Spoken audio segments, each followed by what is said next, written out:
Selamat datang di channel Hasrun 97. Jangan lupa like, comment, and subscribe.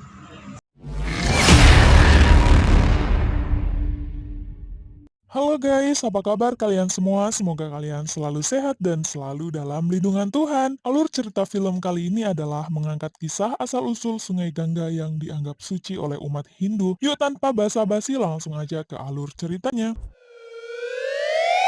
Scene diawali di mana Sarman dan teman-teman yang hendak memburu buaya karena telah meresahkan para nelayan penduduk Army, di mana seekor buaya berukuran yang sangat besar itu tiba menghampiri mereka. Buaya itu menggigit kapal hingga seseorang jatuh ke air. Semua merasa sangat panik karena hampir saja salah satu teman mereka diterkam buaya. Untung Sarman berhasil menangkap tangan temannya hingga bisa naik ke kapal kembali. Sarman lalu menyusun strategi agar dapat menangkap buaya itu. Sarman lalu menyuruh Hojo memancing perhatian buaya. Buaya segera menerkam Hojo, tapi untung Sarman segera menancapkan senjata trisulanya ke leher buaya itu. Tapi Sarman juga ikut ketarik buaya itu dan masuk ke dalam air. Tapi karena kelincahan Sarman yang diberikan dewa, Sarman berhasil membunuh buaya itu dan lalu mereka semua membawanya agar para penduduk Army tahu kalau buaya yang meresahkan mereka sudah mati. Sesampainya di desa Army, Sarman disambut masyarakat. Dia diberkati oleh masyarakat dan kepala adat. Dia juga dianggap sebagai pahlawan. Setelah itu Sarman dan pamannya yang bernama Durjan pun pulang ke rumah. Tapi mereka disambut tangisan oleh sang bibi yang bernama Bima. Karena bibi Bima sangat khawatir dengan Sarman yang selalu saja mempertaruhkan nyawanya untuk masyarakat Army.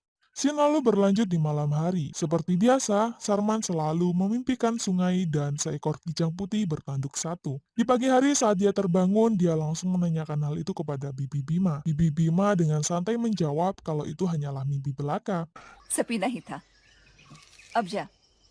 Sarman menyusul pamannya ke ladang. Sarman meminta izin kepada pamannya Durjan agar mengizinkan pergi berdagang di Mohenjo-daro. Sarman ingin pergi berkeliling dunia dan juga ingin melihat sungai Sindu. सब देखना है मुझे काका.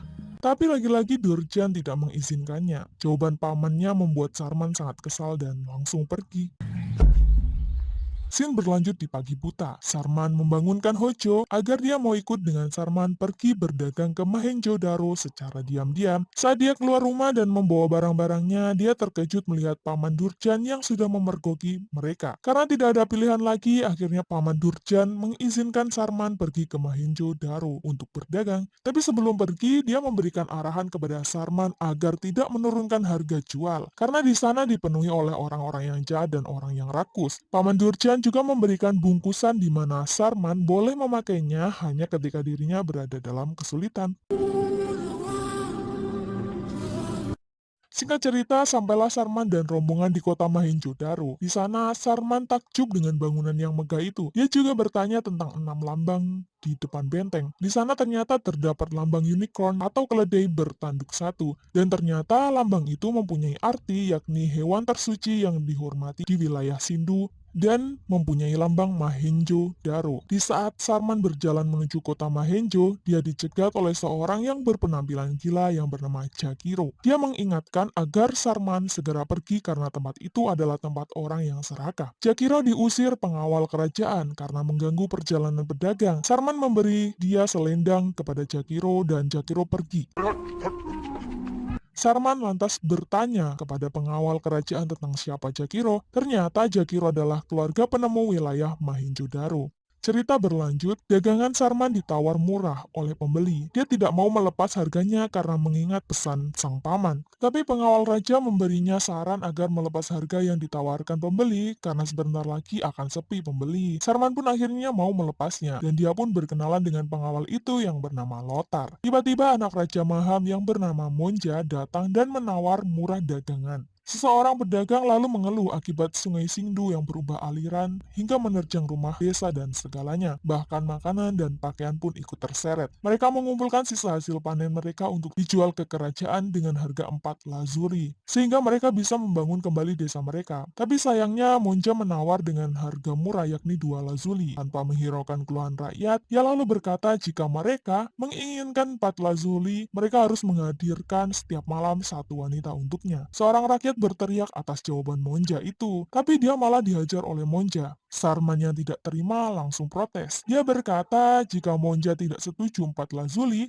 maka tidak ada barter. Lothar yang khawatir kawan barunya kenapa-napa lantas menyuruh orang pada bubar dan menyetujui sistem barter itu. Lothar menasihati Sarman agar tidak mengulanginya lagi, kalau tidak nyawanya akan terancam. Sarman berkata bahwa transaksi seharusnya dilakukan dengan jujur. Aku juga petani yang mengerti jerih payah mereka. Ditambah lagi, dia melecehkan wanita, dan bagaimana aku bisa diam saja? Sarman lantas menyuruh Hojo mengemasi barangnya dan pergi dari Mohenjo karena terlalu banyak orang yang serakah. Di tengah kemarahan Sarman, dia tanpa sengaja melihat seorang wanita cantik mengenakan mahkota dan selalu dihormati penduduk Mohenjo karena menjadi simbol Ibu Sindu. Wanita itu bernama Chani, putri sang pendeta yang akan membawa perubahan baru untuk kota Mohenjo-daro. Sarman tidak bisa berhenti menatapnya, sampai dia tidak sadar. Ternyata Chani sudah ada di hadapannya. Dan ternyata wanita cantik itu membuat Sarman berubah pikiran dan tidak jadi meninggalkan Mohenjo-daro.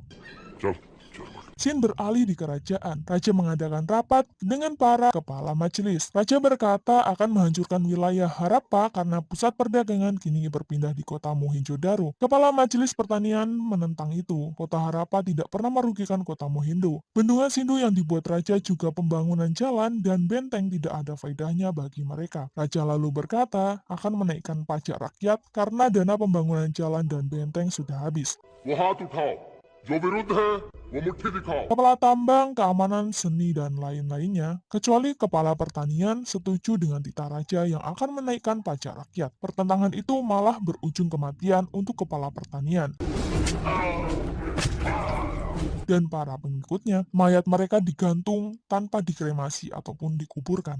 Scene lalu berlanjut di keesokan hari. Sarman bertanya bagaimana cara bisa ke tempat kuil pendeta. Lontar berkata kalau Sarman harus menunjukkan tanda agar dapat memasuki sana. Dia lalu menunjukkan tanda yang diberikan Paman Durjan kepada Lontar dan mereka akhirnya pergi. Sampainya di area kuil, tiba-tiba ada 4 kuda yang mengamuk dan lepas dari pawangnya. Kuda itu lari dengan kencang menuju tempat berdirinya Chani. Sarman dengan sigap segera lari untuk menenangkan kuda itu.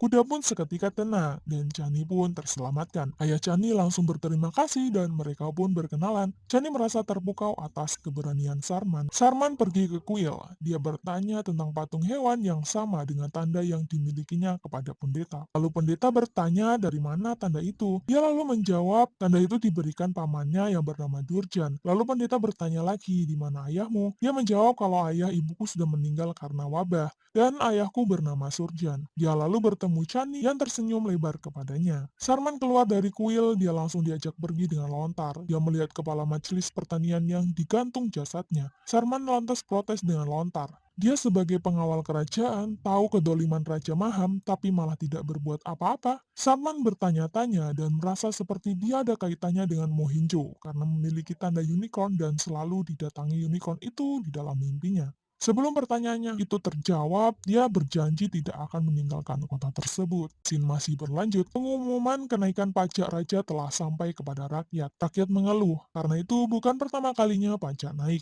Kenaikan pajak akan tambah menyusahkan masyarakat. Sarman pun protes dan berkata tidak akan mau membayar pajak yang tinggi itu, karena itu sama halnya dengan membunuh rakyat kecil. Aksinya didukung penuh oleh semua masyarakat di sana. Kabar penolakan pajak itu pun sampai di telinga Raja Maham. Raja pun menyuruh Kulka, pengawalnya itu, agar mencari tahu siapa pemuda itu.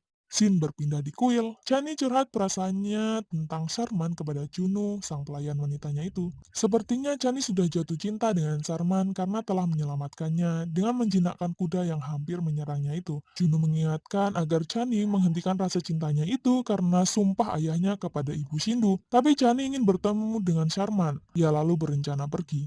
Chani pergi tanpa mengenakan baju dan mahkota kehormatannya agar tidak dikenali penduduk dan menuju pasar ternak. Chani akhirnya bertemu dengan Sarman. Mereka saling bertatapan, lalu Sarman mengajak Chani pergi. Saking excitednya, Sarman sampai hampir terjungkal. Sarman berkata walaupun Chani tidak mengenakan pakaian dan mahkota, dia bisa mengenalinya. Chani pun berkata kalau dirinya melakukan itu demi untuk bertemu dengan Sarman. Chani lalu mengajak Sarman keliling kota. Karena tidak ada yang mengenali Chani, dia bertingkah sesuka hatinya untuk membuat dirinya bahagia. Tiba-tiba Kulka mengenali Chani. Juno memberitahu Chani hal itu. Mereka segera pergi dan hampir saja mereka tertangkap oleh Kulka. Di keesokan harinya, malam acara pemujaan bulan pun tiba. Sarman diam-diam mengikuti acara tersebut. Sarman menguping pembicaraan raja yang saat itu melihat belanjaannya, yakni pedang tembaga. Dia malah tidak sengaja mendengar rencana keji sang raja. Ia rela membuat bendungan, memindahkan aliran air demi menambang emas, hanya untuk membeli dan memperbanyak senjata. Di perayaan itu, pendeta mengumumkan pertunangan Chani dengan Moja. Di sana Moja melihat Sarman, lalu menyuruh pengawalnya mengejar Sarman. Ia lalu menyamar menjadi penari dengan mencoret-coret wajahnya. Chani keluar sambil bernyanyi nyanyian doa. Setelah ritual pemandian selesai, Sarman malah menyelundup di ruang ganti Chani. Dia menyatakan perasaan cintanya kepada Chani dan Chani pun mengiyakannya. Tapi sayangnya Chani akan dinikahi oleh Moja. Tiba-tiba Moja datang dan mengejutkan mereka berdua. Chani berkata kalau dirinya sedang berganti pakaian. Di saat yang genting, Sarman malah mencuri kesempatan mencium bibir Chani. Chani terkejut. Ditambah lagi, Moja menanyakan pakaian Chani yang jelas-jelas berada di seberangnya. Chani menyuruh Moja pergi agar dia bisa keluar dan Moja pun pergi. Chani dan Sarman melanjutkan berciuman. Tapi tiba-tiba Chani teringat kalau dia tidak boleh melakukannya. Dia adalah mempelai Moja yang telah ditentukan sejak lahir. जब जन्म हुआ मेरा Tapi Sarman meyakinkan Chani bahwa sesuatu yang ditentukan juga masih bisa berubah. Sarman harus segera pergi karena Moja menunggu di luar. Saat keluar dari kamar, dia malah kepergok Raja Maham. Untung saat itu dia bisa lolos dan pergi.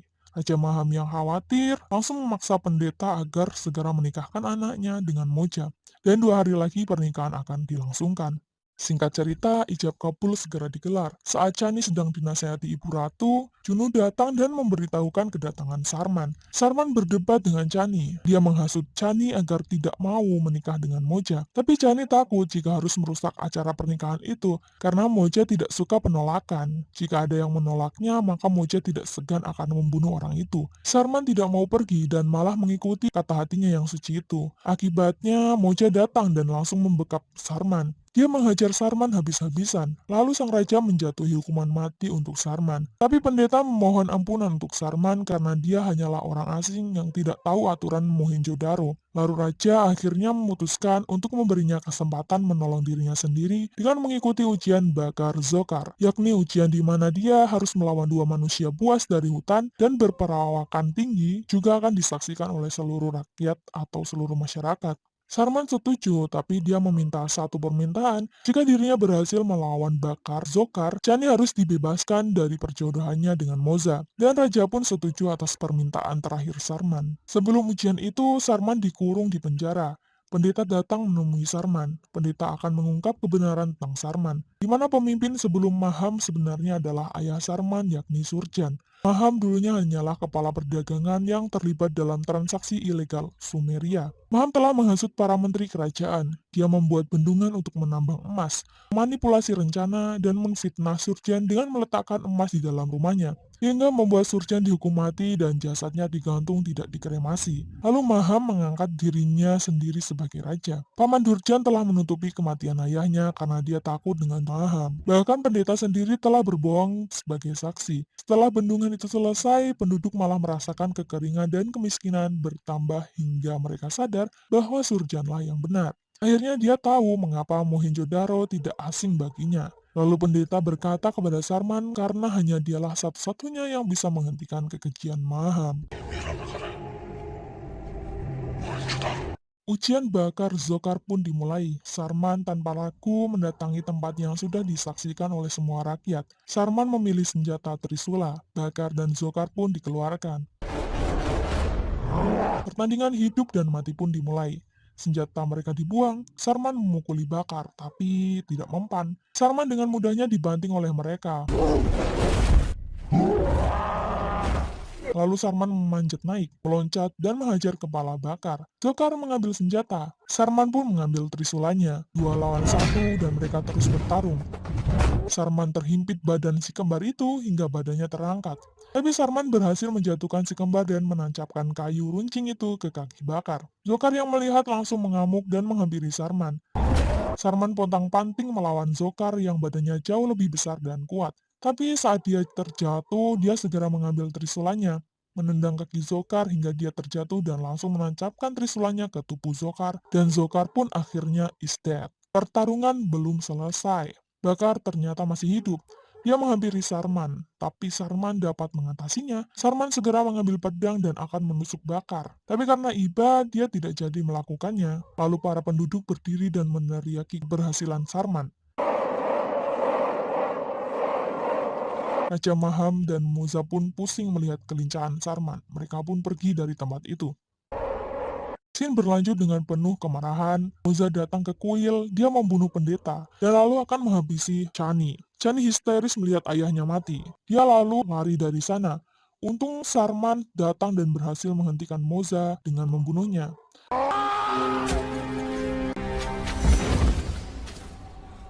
Pengkremasian pendeta pun dilakukan. Chani hampir pingsan, tapi kemudian dia beranjak dan langsung mengumumkan tentang kebenaran Sarman, sang putra Raja Surjang. Mereka tambah yakin karena saat itu pamannya, yakni Durjan, mendatangi Sarman. Dan akhirnya semua penduduk akan mendukung Sarman. Sarman lalu memerintahkan untuk mengkremasi semua orang yang telah mati berjuang untuk Mohenjo-daro. Sarman menanyakan kepada Durjan mengapa dia tidak memberitahunya tentang masa lalunya. Pamannya menjawab kalau dirinya tidak seberani Surjan. Dia takut dan dia lemah. Dia sudah kehilangan Surjan. Dia tidak ingin kehilangan Sarman juga. Dia lalu meminta maaf kepada Sarman. Bibi Bima lalu berkata kalau hidup Sarman adalah hal yang paling penting bagi mereka. Sarman lalu memaafkan keduanya. Scene berpindah di kerajaan. Ibu Moza menyalahkan Maham atas kematian putranya. Dia juga menyalahkan kehancuran yang telah terjadi di Mohenjo-daro, tapi istrinya malah ditampar. Lalu sang istri berkata, Sarman adalah anak Surjan. Inilah keadilan dari Ibu Sindu. Kau menggantung ayahnya dan dia mengambil putramu, dan kau juga tidak akan mampu menghentikan kehancuranmu. Scene lalu berpindah ke Sarman. Ia akan membongkar kedok pertambangan emas ilegal yang didalangi oleh Raja Maham. Ia lalu mengecek bendungan itu dan melihat betapa keringnya tanah Harappa. Lalu di malam hari mereka membuat rencana untuk melengsarkan Maham dengan membuka kedok emas itu. Mereka mencegat pegawai Maham yang hendak menukar emasnya untuk dijadikan barang bukti. Saat mereka berhasil, Sarman mendengar suara petir. Sepertinya dia mempunyai feeling akan terjadi sesuatu dan menyuruh Banu menjaga bendungan, kemudian memberikan kabar. Di pagi hari, Sarman mengumpulkan semua penduduk dan membongkar kedok Maham yang menukar emas ilegal dengan senjata buatan Sumeria. Tiba-tiba, pengawal Maham datang menyerang, tapi jumlah mereka yang sedikit dan akhirnya mereka kalah. Sarman dan warga menyeret keluar Maham dan melengsarkannya. Dia diikat di tiang. Scene berpindah sebentar di bendungan. Banu melihat air yang sudah membludak. Dia lalu lari dan menghampiri Sarman. Semua warga khawatir. Sarman lalu berpesan agar tetap tenang dan segera menyuruh mereka mengambil barang-barang yang diperlukan, juga menunggu di gerbang depan, dan mereka semua harus segera meninggalkan Mohenjo-daro karena air semakin meluap dan akan mengakibatkan jebolnya tanggul bendungan. Maha meminta agar Sarman melepaskan ikatannya, tapi apa yang sudah dia buat dia harus menanggungnya sendiri. Sarman pun pergi. Sarman lalu membuat strategi agar para penduduk dapat segera menyeberang bukit, supaya mereka tidak terkena bencana akibat tanggul itu. Ia lalu berencana membuat jembatan perahu. Sarman dan tim menyeberangkan tali untuk diikat di tanah seberang. Mereka menyusun kapal hingga membentuk sebuah jembatan. Para penduduk segera menyeberangi air itu dengan kapal. Scene menunjukkan Maham yang menemukan pisau di belakang tiang.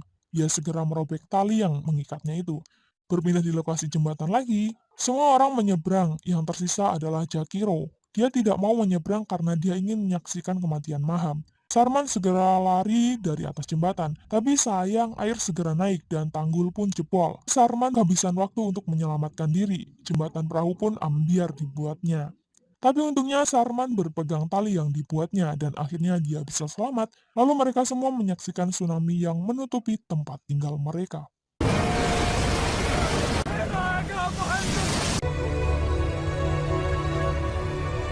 Waktu kian berlalu, air pun semakin surut dan membentuk sungai yang sangat jernih. Sarman melihat unicorn yang ada di mimpinya itu. Lalu seseorang bertanya, lalu apa nama sungai ini Sarman? Sarman menjawab, dan film ini pun berakhir.